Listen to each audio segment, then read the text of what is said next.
aplikasi yang namanya metaverse. Jadi kayak robot kan akhirnya hanya manusia abal-abal, bukan manusia yang manusia. Semuanya terkendali oleh sifatnya online, sifatnya digital. Itu kan untuk peningkatan digital, bahwa itu tidak lepas itu berkaitan dengan imperialisme, ya kan? Suatu konsep yang dibikin oleh negara sana, biar apa yang dia terapkan itu dipakai oleh dunia. Tapi itu sama saja kita diperbudak oleh mereka secara nggak langsung. Dijajah. Iya, ya kan? Karena terpusatnya di sana, akhirnya segala aktivitas kebutuhan kita tergantung pada mereka, ya kan? Jadi metaverse itu bagi saya hanya sebuah wacana saja, nggak akan terjadi. Jadi justru malah saya berpikiran gini. Gimana? Ini kan pernah lihat film Harry Potter, nah, anak-anak yang ajaib itu loh. Nah, justru di peradaban baru itu seperti keadaan yang terjadi di film Harry Potter itu tadi. Jadi besok itu banyak manusia-manusia supernatural. Mereka menggunakan intuisinya, menggunakan mata ciptanya yang disebut mata ketiga. Mata batinnya itu begitu sangat pekat sekali.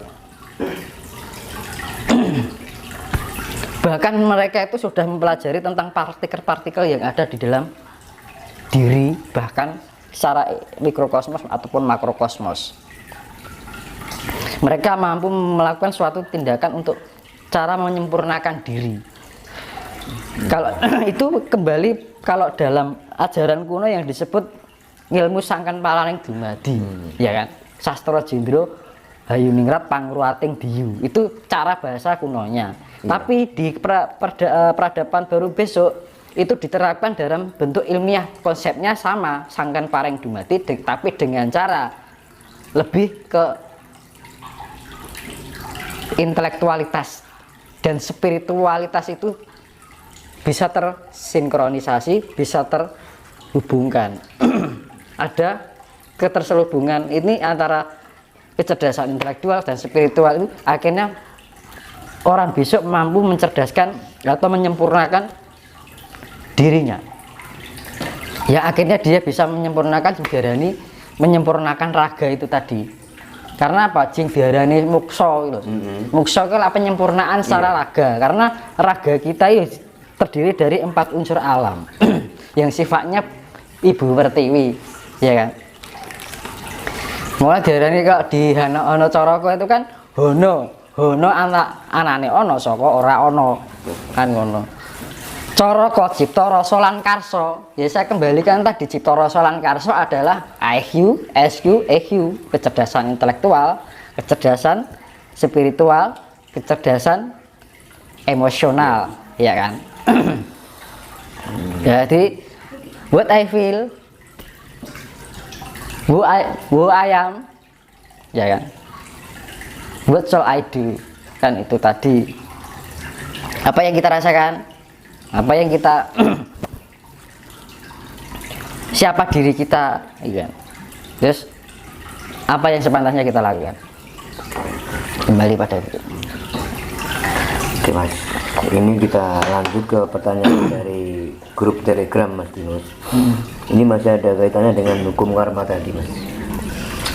Gimana cara membedakan cobaan dari Allah sama karma atau akibat dari ulah manusia sendiri, mungkin dari orang tua mbah-mbah dulu? Itu pembelajaran. Masalah apapun itu, masalahnya dari entah itu dari karma atau masalah yang dibuat oleh diri kita sendiri karena kelalaian, kita harus itu tadi, introspeksi, pembelajaran diri. Intinya kita harus introspeksi pada diri sendiri Mas. Kita harus introspeksi diri untuk memutus rantai karma tersebut. pengolahan tadi, pengolahan cipta, pikiran baik, prasangka baik, jiwa penuh tebaran kasih sayang, perilaku juga menunjukkan. Itu orang yang benar-benar mengetahui kalau budi kan adalah kasih yang gitu ta. Jadi kita nggak usah menyalahkan keadaan itu apakah akibat dari karma, ya kan? Apakah itu perilaku kita sendiri? Kadang-kadang kita melakukan kelalaian bahwa itu dianggap karma, padahal pikiran kita yang kurang mawas diri, ya kan? Jadi kita harus lebih-lebih mawas diri, introspeksi diri. Kalau aku ada terjadi masalah ini di dalam kehidupan saya, apa yang saya harus lakukan? Mawas diri, introspeksi diri. Jangan menyalahkan keadaan. Jangan menyalahkan bahwa itu karma. Lakukan yang terbaik untuk saat ini, yang berdasarkan kita punya rasa tanggung jawab bahwa setiap permasalahan itu adalah pembelajaran yang harus kita kupas dengan kecerdasan pikiran kita, dengan kesadaran spiritualitas kita. Akhirnya apa? Dengan timbul kesadaran emosional itu tadi, kita lebih menjaga atau mengendalikan segala permasalahan itu yang sifatnya negatif, akhirnya menjadi sebuah pengetahuan, gitu loh. Karena gini, datangnya masalah itu karena datangnya pengetahuan, karena itu karena ada masalah. Gitu. Iya. Nah, jenengan lagi kayak masalah karo dunia ini, apa kehidupan ini, kira-kira apa yang jenengan dapat? Kosong, hampa kan? Nggak ada yang harus kita cari, nggak ada yang kita harus kupas kan? Kayaknya hampa gitu, hambar. Jadi jangan salahkan, kalau pengenan di masalah ya rasa urip kan ngono. Gitu. Mati wae kan ngono. Jenenge wong urip di masalah iki lumrah. Gunanya apa? Biar kita mengerti apa toh maksud dari masalah itu. Itu. Jangan menjadi kita menjadi orang yang lemah. Kita bisa berhasil berangkat dari sebuah kegagalan. Iya kan? Kita bisa menjadi besar berangkat dari sebuah hal yang kecil.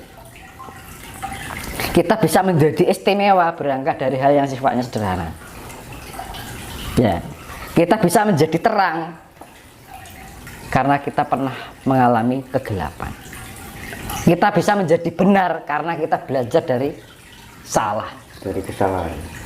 Ya. Kita bisa mengetahui kelebihan, bisa menjadi mempunyai kelebihan karena kita memahami kelemahan kita.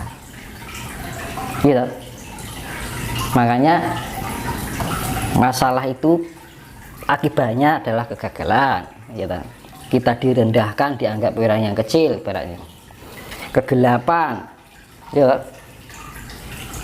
Mengalami kesalahan. Nah, itu adalah modal awal kita untuk menjadi pribadi yang lebih sempurna.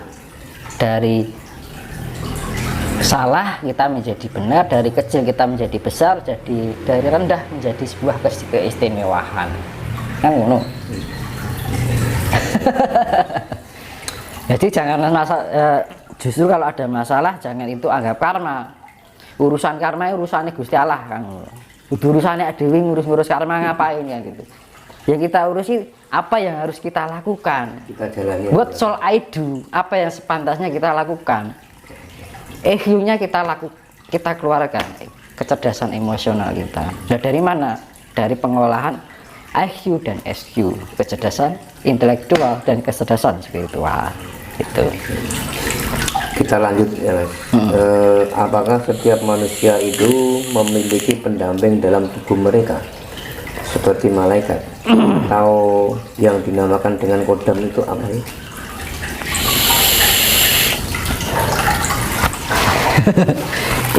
Ionisasi. Ion itu kan masih cahaya dari ion. Kalau ion masih dalam bentuk tubuh itu kan namanya ion ya. Yang kayaknya menghasilkan darah itu, rasa. Kalau rasa ini bisa melekat atau ion itu bisa melekat di dalam ruh kita bisa melekat dalam tubuh karena ada sel nyawa, ada pergerakan empat unsur alam gitu. Nah ketika orang itu nggak ada, kan sudah nggak ada pergerakan jantung, otomatis sudah nggak ada pergerakan unsur alam, banyak listrik itu kan hilang otomatis ya. Iya. Dan sing diarani roh atau ion itu sudah nggak punya tempat gitu. Nah, akhirnya hanya tinggal cahaya, opsi malah mas. Saya juga pernah membuktikan pakai kamera ini, cekrek. Misalkan ini saya bisa melihat, misalkan hal yang agak kelihatan itu ya, itu ada sosok gaib. Saya foto, cekrek pakai kamera beat itu loh. Ketangkap wujudnya seperti ini, ops gitu, warnanya seperti hijau fosfor, transparan, kadang putih. Dan saya pernah membuktikan sendiri. Jadi nyata. Ini contohnya gini, kakak saya dulu ya, dia pakai kamera yang resolusinya tinggi, ya kan. Ketika saya mengeluarkan cahaya saya, juet gitu, di depan saya ini ada ion atau ops tadi besar, tapi raga fisik saya ngeblur. Tapi ketika saya tidak konsentrasi, mas foto saya, raga kelihatan tapi ion nggak kelihatan. Ketika saya mengeluarkan energi, jiwaku tak keluarkan gitu, auraku tak suruh moto kakakku itu, cekrek, muncul ion ops itu besar sekali di dada ini. Itu nyata. Terus kalau pas ionasi keluar itu, badannya jadi ngeblur. Kamera tidak bisa menangkap wujud fisik karena kalah dengan energi ops ini tadi, ion itu tadi. Jadi di dalam spiritual aku juga melakukan pembuktian secara ilmu ilmiah yang menggunakan kamera yang resolusinya tinggi ya. Hasilnya itu kan frekuensinya lumayan besar ya. Itu bisa menangkap ion. Tadi kondisi malam hari di tempat gelap, nanti cekrek gitu, cahaya bleed itu LED itu nanti bisa menangkap ops.